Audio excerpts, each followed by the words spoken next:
بسم الله الرحمن الرحيم نحمده ونصلي ونسلم على رسوله النبي الكريم أما بعد أعوذ بالله من الشيطان الرجيم بسم الله الرحمن الرحيم سبحان الذي أسرى بعبده ليلا من المسجد الحرام إلى المسجد الأقصى الذي باركنا حوله لنريه من آياتنا إنه هو السميع البصير صدق اللہ العظیم۔ یہ 15واں پارہ ہے جس میں دو صورتیں ہیں، ایک سورہ بنی اسرائیل اور دوسری جو صورت ہے سورہ کہف ہے۔ اس 15ویں پارے کی پہلی آیت میں اللہ تعالیٰ نے معراج کا تذکرہ فرمایا۔ سبحان الذی، پاک ہے وہ ذات جس نے اپنے برگزیدہ بندے کو رات کے ایک تھوڑے سے حصے میں مسجد حرام سے مسجد اقصی تک لے کر گیا، جس کے اطراف و اکناف میں برکتیں رکھی ہیں تاکہ وہ اپنی نشانیوں کو دکھا دے۔ بے شک وہ سننے والا اور دیکھنے والا ہے۔ شب معراج سے کسی کو انکار نہیں ہے، اس لیے کہ اللہ نے نص صریح کے اندر، قرآن کے اندر اس کا ذکر فرمایا، اور اللہ یہاں سے وہاں لے جا کر جو یہ بیان فرماتے ہیں کہ اپنی قدرتوں کا نظارہ کرانے کے لیے اللہ نے ایسا کیا۔ سب سے پہلی بات یہ ہے کہ وہ عام الحزن تھا، غم کا سال تھا، جس میں سیدہ خدیجۃ الکبریٰ رضی اللہ تعالی عنہا انتقال کر گئی، اور اسی سال میں نبی اکرم صلی اللہ علیہ وسلم کے چچا جان حضرت ابو طالب انتقال کر گئے۔ اب اس روئے زمین پر نبی اکرم صلی اللہ علیہ وسلم کے تعلق سے ہمدردی کرنے والا کوئی باقی نہیں رہا۔ اللہ تعالیٰ آسمانوں کے سیر پہ بلایا، جنت دکھایا، دوزخ کے عذابات کا مشاہدہ کرایا۔ سب سے بڑا اعزاز یہ تھا کہ 1,24,000 پیغمبران اعظام سے بات کرایا، اور سب سے بڑی بات یہ ہے کہ تیز رو سواری براق کا انتظام کیا، اور اس سے بڑی بات یہ ہے کہ امام الانبیاء کے لیے جبریل علیہ السلام کو رہبر بنایا۔ اور اس سے بھی بڑی قدرت کی بات یہ ہے کہ حضرت جبریل علیہ السلام مؤذن بن کر نبی اکرم صلی اللہ علیہ وسلم کی اس دگانہ کے لیے مسجد اقصی میں اذان دے کر اس بات کو ثابت کیا کہ نبی اکرم صلی اللہ علیہ وسلم اگر امام ہوتے ہیں تو جبریل مؤذن بن جاتا ہے۔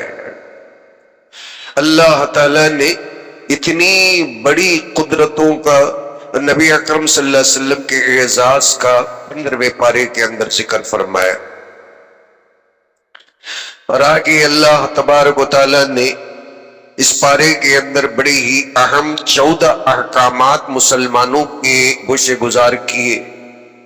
14 احکام ہیں جنہیں ہمیں گرہ باندھ لینا چاہیے۔ اللہ فرماتے ہیں لا تجعل مع اللہ الہا آخر، اللہ تعالیٰ کے ساتھ کسی اور ایک دوسرے کو بھی خدا نہ بنا لے۔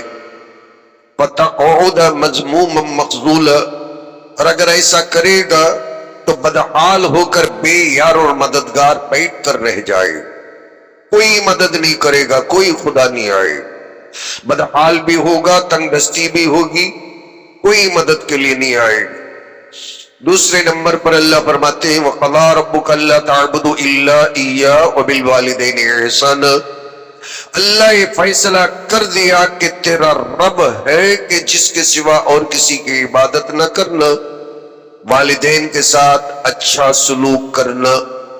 اگر ان میں سے کوئی ایک بوڑھاپے کو پہنچ جائے یا دونوں بھی بوڑھاپے کو پہنچ جائے تو خبردار ہاں نہیں کرنا، جھڑکی نہیں دینا، اور جب بھی بات کرنا ہو تو بڑے ادب کے ساتھ بات کرنا، اور اپنے عاجزی اور انکساری کے ساتھ کندھوں کو جھکا دینا، سر کو جھکا دینا، اور جب بھی ان کے تعلق سے دعا کرنے کا موقع ملے تو اللہ کے دربار میں کہنا رب ارحمہما کما ربیانی صغیرا، اے اللہ میرے ماں باپ پر رحم فرما جس طریقے سے شیر خوار زمانے میں جبکہ میں دودھ پیتا عمر کا تھا تو اس زمانے میں جیسے انہوں نے میری تربیت کے تعلق سے ہمدردی کا مظاہرہ کیا۔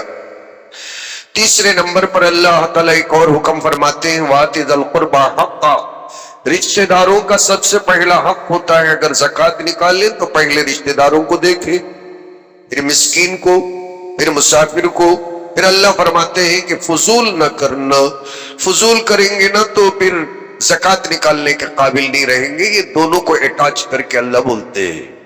مالدار اگر مالدار ہونے کے بعد ابزار اور تبذیر سے فضول خرچی سے بچیں گے نا تو اللہ برکتیں عطا کریں گے، اس لیے کہ اللہ فرماتے ہیں کہ فضول اسراف کرنے والا شیطان کا بھائی ہوتا ہے، اور شیطان کے بھائیوں کے پاس اللہ تعالیٰ زکوٰۃ کا پیسہ نہیں رکھتے۔ پانچویں نمبر پر اللہ فرماتے ہیں وَلَا تَجْعَلْ يَدَكَ مَغْلُولَةً إِلَىٰ عُنُقِكَ، خیرات کرنے کی بات آئی تو ایسے جیسے لنگڑے لولے گردن میں سے ہاتھ ڈال کے رکھتے ہیں، اٹھا کر خیرات نہیں کر سکتے، ایسا بھی ہاتھ کو باندھ کے نہیں رکھنا۔ جیسے آدمی اپنا پٹی باندھ لیتا ہے اور اس سے اگر کوئی خیرات مانگے تو نہ جیب میں ہاتھ رکھ سکتا ہے نہ خیرات کر سکتا ہے۔ اللہ مثال دیتے ہیں لنگڑے لولے کی طرح اپنے ہاتھ کو اپنے گریبان سے اپنے گردن سے باندھ کے نہیں رکھنا، وَلَا تَبْسُطْهَا كُلَّ الْبَسْطِ، اور نہیں بالکل ہی ہاتھ کو کھول کر خرچ کر دینا، فَتَقُودَ مَلُومًا مَحْسُورًا، پھر تو الزام کھا کر خالی ہاتھ بیٹھ کر رہ جائے گا۔ کنجوسی کریں گے جب بھی برکت جائے گی، اور حد سے زیادہ دکھاوے کے لیے خرچہ کریں گے، اور جب بھی چل کر جس کے اندر فضول ہو یا ریاکاری ہو اس کے اندر بھی اللہ کنگالی لانے کی بات کرتے ہیں۔ اور پھر اس کے بعد اللہ تعالیٰ فرماتے ہیں ان ربک یبسط الرزق لمن یشاء ویقدر، اللہ ہی کی مرضی ہے جس پر چاہے اللہ تعالیٰ فراوانی کے ساتھ رزق روٹی عطا کرتے ہیں، اور جس پر چاہے اللہ تعالیٰ تنگ دستی لاتے ہیں۔ انہ کان بعبادہ خبیرا بصیرا، اور اس لیے کہ تقسیم کرنے کے وقت میں اللہ تعالیٰ خبردار ہوتے ہیں، دیکھتے ہیں کہ کسے کتنا ملنا چاہیے، بغیر دیکھے نہیں دیتے۔ اور اس میں اللہ یہ بولنا چاہتے ہیں دیکھ بھال کر باقاعدہ طریقے سے کین ابزر کرنے کے بعد کسے کتنا ملنا چاہیے۔ دشمن کو بھی اگر زیادہ دیتے ہیں تو اللہ آزمانے کے لیے دیتے ہیں کہ بھی یہ بندے کو ہدایت ہی نہ ملے، اللہ نہ کرے۔ اور اللہ تبارک و تعالی پھر 7ویں نمبر پر فرماتے ہیں وَلَا تَقْرَبُوا الزِّنَا، بدکاری کے قریب بھی نہیں پھٹکنا، انہو کان فاحشہ، بے حیائی کا کام ہے اور پھر بہت ہی بری راہ ہے۔ 8ویں نمبر پر فرمایا لا تقتلوا النفس التي حرم اللہ الا بالحق، کسی بھی جان کو جسے اللہ تعالیٰ نے حرام کر دیا قتل نہیں کرنا۔ یہ یہودیوں کا کام ہے، بچوں کو مار دو، عورتوں کو مار دو۔ یہ شروع زمانے سے پیغمبروں کو قتل کرنے کا جو ٹھیکہ لے کے رکھا ہے نا، تو یہ بنی اسرائیل ہے جن کو کبھی اللہ بندر بنایا، سور بنایا، پھر بھی ان لوگوں کو آج تک عقل نہیں آئی، اور اللہ ان لوگوں کو مسلمانوں پر آج بھی اس لیے مسلط کر کے رکھتے ہیں کہ مسلمانوں کے اندر اللہ تعالیٰ وہ ریولیوشن دیکھنا چاہتے ہیں، اور جو صحابہ کے اندر ایک زمانے کے اندر دیکھا گیا۔ اب میں ان تفصیلات کے اندر جاؤں گا تو ہمارا پارا رہ جائے گا کہ ایک معمولی صحابی سے بھی لوگ اس زمانے کے اندر کیوں ڈرتے تھے، پیچھے فرشتہ نظر آتا تھا۔ آج بڑے سے بڑا آدمی مرسیڈس میں اترتا ہے، اپنے پرسنل فلائٹ میں جاتا ہے، لیکن پھر بھی اسے وہ عزت نہیں ملتی جو بلال کو کبھی ملی تھی یا ابو ہریرہ کو ملی۔ یا اس زمانے کے اندر جو لوگ ٹیکس وصول کرنے کے لیے جاتے تھے، اللہ فرماتے ہیں کہ جسے اللہ تعالیٰ نے حرام قرار دیا اس جان کو جان بوجھ کے قتل مت کرو۔ بڑے بڑے لوگوں کو ان لوگوں نے قتل کر دیا، اور پھر ایک وزیر تو یہ کہتا ہے کہ بچوں کو مارنے کے اندر ہمیں کوئی انگلی اٹھا کر نہیں بتا سکتا، اس لیے کہ ہم قانون کے پابند نہیں ہیں۔ جنگ کرنے کا کوئی قانون ہمیں نہیں سکھانے کی ضرورت ہے۔ ابھی امریکہ کا جو دفاع کا منسٹر تھا اس کا ایک سٹیٹمنٹ آیا، آپ لوگوں نے بھی دیکھا ہوگا۔ اللہ قرآن کے اندر صاف بولتے ہیں کہ معصوم لوگوں کی جان نہیں لینا قائد قانون ہے۔ اس کے تعلق سے اللہ تعالیٰ نے قرآن کے اندر جنگ بھی کرنا تو کس طرح کرنا، اور پھر جہاد کے نام سے اتنی بڑی بدنامی، اللہ تعالیٰ حفاظت کرے۔ ومن قتل مظلوما، اور اگر کوئی مظلوم قتل کر دیا جائے، انجان انسان اگر قتل کر دیا جائے، اللہ فرماتے ہیں کہ اس کے وارثوں کو ہم حق دیتے ہیں کہ جان کے بدلے جان لے لے، لیکن جان لینے کے وقت میں وہ ویسے ہی جان لے جیسا کہ اس نے اسے جان لیا، مرڈر کیا، اس سے زیادہ اسے مسئلہ نہیں کرنا، اور پھر اسے کچمبر نہیں بنانا، چٹنی نہیں بنانا۔ انہو کان منصورا، یقیناً جس کے گھر میں مرڈر ہوتا ہے اللہ فرماتے ہیں کہ وہ ہمدردی کے قابل ہے اور اس کی مدد کرنی چاہیے۔ 90 نمبر پر اللہ فرماتے ہیں وَلَا تَقْرَبُوا مَالَ الْيَتِيمِ، یتیم کے مال کے قریب بھی نگاہ اٹھا کر نہیں دیکھنا، اِلَّا بِالَّتِي هِيَ أَحْسَنُ، اگر یتیم کے مال کو تم ٹچ کرو شریعت کی روشنی کے اندر تمہیں ٹچ کرنا چاہیے، یہاں تک کہ وہ بالغ ہو جائے تو پھر اس کے مال کو اس کے حوالے کر دینا، اصلیت کے ساتھ اس کے قریب جانا۔ 10ویں نمبر پر فرماتے ہیں وَأَوْفُوا بِالْعَهْدِ، جو کچھ کے آپس میں وعدے کرتے ہیں یا اللہ سے ہمارے جو وعدے ہیں فرماتے ہیں کہ ان وعدوں کو پورا کرنا، اس لیے کہ قیامت کے دن اللہ تعالیٰ جو پرامس ہم ایک دوسرے سے کرتے ہیں نا، اس کے بارے میں اللہ کہتے ہیں ان اللہ کان مسئولا، قیامت میں بہت سارے سوالوں کے ساتھ جو وعدے ہم ایک دوسرے سے کرتے ہیں اس کے بارے میں بھی اللہ سوال کریں گے کہ فلاں آدمی سے تم نے یہ وعدہ کیا، یہ وعدے کو تم نے پورا کیوں نہیں کیا۔ 11ویں نمبر پر اللہ فرماتے ہیں وَأَوْفُوا الْكَيْلَ إِذَا كِلْتُمْ، اور جب تم وزن کرو تو مکمل طریقے سے جتنا تم سے مانگا گیا، گراہک نے جتنے کلو کے مطالبہ کیا اتنا کلو تول کر برابر طریقے سے دو۔ اور 12ویں نمبر پر اللہ فرماتے ہیں وَزِنُوا بِالْقِسْطَاسِ الْمُسْتَقِيمِ، ترازو کے اندر اگر تمہیں کلو گرامز کو تول کر دینا ہے سیدھا ترازو رکھو، ایسا نہیں کہ ایک پلڑا پہلے سے ہی جھکا ہوا ہے اس کے اندر ڈنڈی بالکل نہیں مارنا۔ اور اللہ تعالیٰ فرماتے ہیں وَلَا تَقْفُ مَا لَيْسَ لَكَ بِهِ عِلْمٌ، اور جس معاملے میں تمہیں تحقیق نہیں اس کی پیروی بالکل بھی نہیں کرنا۔ شریعت کا مسئلہ تمہیں معلوم نہیں، ہو سکتا کہ ایسا ہو، اپنی مرضی کے مطابق عمل نہیں کرنا، صحیح بھی کرو گے ثواب نہیں ملے گا، اور اگر غلط کرو گے تو یقیناً گناہ ہے، لیکن صحیح بھی اگر اپنی مرضی سے کرے گا ثواب نہیں ملے گا، آدمی گنہگار ہوگا۔ اس لیے تحقیق کے ساتھ ہی شرعی مسائل کے اوپر عمل کرنا۔ پھر سورہ بنی اسرائیل کے اندر اللہ تعالیٰ نے کافروں کے بہت سارے ڈیمانڈ اور معجزوں کا ذکر فرمایا۔ کافر کہنے لگے کہ ہم ہرگز آپ کے اوپر ایمان نہیں لائیں گے، مکہ مکرمہ کے اندر اگر آپ اللہ کے نبی ہے، پانی کی تنگی ہے، جھرنے نکال کر بتائیے نا، چشموں کو کھود کر نکال کر بتائیے چشمے جاری ہو جائے، نہیں کر سکتے تو ایک کام کیجئے کہ آپ کے لیے بیٹھے بٹھائے کھجوروں کے باغات پیدا ہو جائے، انگوروں کے باغات پیدا ہو جائے، آپ ان کے مالک بن جائے۔ ہاں ان کے دامن کے اندر چشمے بھی بہتے رہنا۔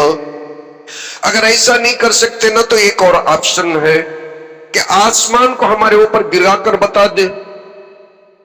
اگر باغات نہیں نکال سکتے نا، ایک چھوٹا سا آپشن ہے، آسمان کے ٹکڑے ٹکڑے کرا کر مکے میں ہمارے سروں کے اوپر گرا دے۔ اگر ایسا نہیں کر سکتے نا، اس سے بھی ایک اور ہلکا سا آپشن ہے، اللہ کو، جبریل کو، فرشتوں کو ہمارے سامنے، گھروں کے سامنے لا کر کھڑا کر کے بتا دینا کہ یہ اللہ ہے، یہ جبریل ہے، یہ میکائیل ہے۔ ایسا تو کر کے بتائیں۔ اگر یہ بھی نہیں کر سکتے نا تو ہماری طرح کچے گھروں میں رہنے کی کیا ضرورت ہے، سونے کا گھر بنا کر بتائیے نا۔ آپ کے اپنے سٹیٹس کے مطابق آپ کو مکے کے اندر سونے کا گھر ہونا۔ اگر ایسا نہیں کر سکتے نا، اور اس سے بھی ایک ہلکی بات بتاتے ہیں، آسمان پر چڑھ جائیے اور ترقی فی السماء، اور آسمان پر اگر آپ چڑھیں گے نا، جب بھی ہم ایمان نہیں لائیں گے آپ آسمان سے واپس آتے آتے کتاب کو لے کر آنا، اور ایسی کتاب جسے ہمیں پڑھ کر سمجھ میں آ جانا کہ اللہ ہے۔ کیسی کیسی باتیں ہیں، سب سن کر حضور صلی اللہ علیہ وسلم سے اللہ نے فرمایا، اللہ کے نبی میں نے سن لیا، سبحان ربی ہل کنت الا بشر رسولا۔ امام الانبیاء خاموش ہے، کیسے کیسے ڈیمانڈ ہے، کیسی شرارت بھری باتیں کرتے ہیں۔ اللہ سب سن کر کہتے ہیں، آپ کہہ دو سبحان ربی، میرا اللہ پاک اور بے عیب ہے، میں انسان ہوں، رسول ہوں، اس کے سوا کیا کر سکتا ہوں، میں ایک بھی معجزہ بتا نہیں سکتا۔ نبی اکرم صلی اللہ علیہ وسلم کو اللہ نے ان کے ان سارے ڈیمانڈز پہ ایک بھی پورا نہ کرنے کی بات کہہ دیا، میں انسان ہوں، پیغمبر ہوں، میں آخرت بتا سکتا ہوں مگر سونے کا گھر بنا نہیں سکتا، میں جنت کا راستہ بتا سکتا ہوں مگر کھجور اور باغات باغیچوں کا مالک ہو نہیں سکتا۔ سورہ کہف کی بہت بڑی فضیلت ہے، جو بندہ حدیثوں کے اندر آتا ہے جمعے کے دن سورہ کہف پڑھتا ہے، دجال کے فتنوں سے اللہ تعالیٰ اس کی حفاظت کرتے ہیں۔ اور سب سے اہم بات یہ ہے کہ اس میں موسیٰ علیہ السلام اور پھر حضرت خضر علیہ السلام کا اللہ تعالیٰ نے ذکر فرمایا۔ اللہ تعالیٰ نے موسیٰ علیہ السلام کو خضر علیہ السلام کے پاس بھیجا، اور جب خضر علیہ السلام کے پاس پہنچے، موسیٰ علیہ السلام غالباً یہ سمجھے ہوں گے کہ ایک ایسا علم رکھتے ہیں کہ اس علم کو سکھانے کے لیے مجھے بہت سارے عمل کے اندر لگائیں گے، اوراد اور وظائف میں لگائیں گے، شاید یہ مجھے مشکل لگیں گے اور میں شاید کر نہیں پاؤں گا۔ اعمال کے طرف ان کی نظر تھی شاید، اور اسی لیے وہ یہ کہتے رہے کہ میں ذرا برابر بھی چون چان نہیں کروں گا، آپ جو کریں گے اس کے مطابق میں عمل کروں گا۔ حضرت خضر کہنے لگے انک لن تستطیع معی صبرا، سوچ لو میں تمہیں اپنے ساتھ رکھنے کے بعد جو کام کروں گا، جو کہوں گا، آپ کو صبر نہیں ہوگا۔ پہلے سے آپ غصے آدمی ہو، بات پر آپ کو چڑ چڑ کے آتی ہے، آپ غصہ ہو جاتے ہو۔ کہنے لگے کہ نہیں میں بالکل بھی صبر کا کام لوں گا۔ تو پھر سب سے پہلے حضرت خضر علیہ السلام موسیٰ علیہ السلام کو لیے اور پھر ایک ندی کے پاس گئے، پھر کشتی میں سوار ہوئے، کشتی کو خراب کر دیا۔ حتی اذا رکبا فی السفینۃ خرقها، اسے سوراخ بنا دیا۔ اعلیٰ خرقتها لتغرق اہلها، موسیٰ علیہ السلام فوراً بول پڑے، ارے یہ کون سی بات ہے، لوگوں کے مال کو آپ خراب کر دیتے ہیں، اس میں سوراخ کر دیا کہ لوگ ڈوب جائیں گے، یہ کون سی بات ہوئی؟ لقد جئت شیئا امرا، بہت بڑا کام کر کے دکھایا آپ نے۔ قال الم اقل لک انک لن تستطیع معی صبرا، خضر علیہ السلام نے فرمایا نا، میں پہلے سے نہیں کہا کہ آپ میرے ساتھ صبر نہیں کر سکیں گے؟ پھر یہ ایک قصہ ہے، پھر حضرت خضر علیہ السلام پھر اس کے بعد حضرت موسیٰ علیہ السلام کو لے کر آگے بڑھتے ہیں، اور ایک شہر میں جا کر دونوں کھانا مانگتے ہیں۔ شہر والے ان کی مہمانی کرنے سے انکار کر دیتے، بھوک کی حالت میں دیوار کو درست کرتے۔ حضرت موسیٰ علیہ السلام کو جلال چڑھ کے آتا ہے، ایک تو ہم بھوکے پیٹ ہے، اور دوسرا آپ ان کے اوپر رحم کرتے ہوئے ان کی ٹوٹی ہوئی دیوار کو خالی پیلی آپ درست کرنے کے لیے بیٹھ گئے۔ اتنے بے مروت ہیں کہ ایک روٹی ہمیں کھلانے کو تیار نہیں، اور آپ ان کے اپنے بستی کی گرنے والی دیوار کو آپ درست کرنے کے لیے بیٹھ گئے۔ ہمیں کیا ضرورت، ہمیں کون سی ضرورت ہے؟ حضرت خضر علیہ السلام نے فرمایا کہ انک لن تستطیع معی صبرا، آپ میرے ساتھ صبر نہیں کر سکیں گے۔ کیوں؟ اللہ نے ان کو تکوینی کام سپرد کیا، اور جو انتظامی امور ہے اللہ نے اپنے بندے حضرت خضر علیہ السلام کا عطا فرمایا۔ اس قصے سے اللہ یہ بتانا چاہتے ہیں، اللہ تعالیٰ جسے چاہے علم لدنی عطا فرما دیتے ہیں۔ جو آسمانوں کا علم ہوتا ہے وہ وہی بندے جانتے ہیں جن کو اللہ تعالیٰ عطا فرماتا ہے، اور جن کو وہ عطا نہیں فرماتا وہ بندے اس علم کو نہیں جانتے۔ یہ اللہ تعالیٰ کی قدرت کے کرشمے ہیں۔ اللہ تعالیٰ علام الغیوب ہے، جسے چاہے جتنا علم وہ چاہتا ہے وہ عطا فرماتا ہے۔